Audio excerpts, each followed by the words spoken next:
Go. Mabuhay, I'm Alexi. Tonight, I just attended the prayer meeting. And the prayer meeting is that at this moment, we are going to partake our dinner. I am very glad because we have a lot of food. We have rice. We have native gulay, of course gulay. This is litos. This is lumpia. This is pritong isda. Of course, this is my favorite. This is paksiw. Paksiw. I love it. This is guyabano. Thank God for all the blessings.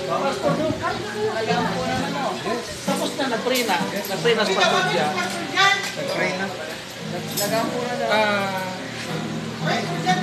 I am very thankful for all the blessings that He has done for us, for the food, for the people.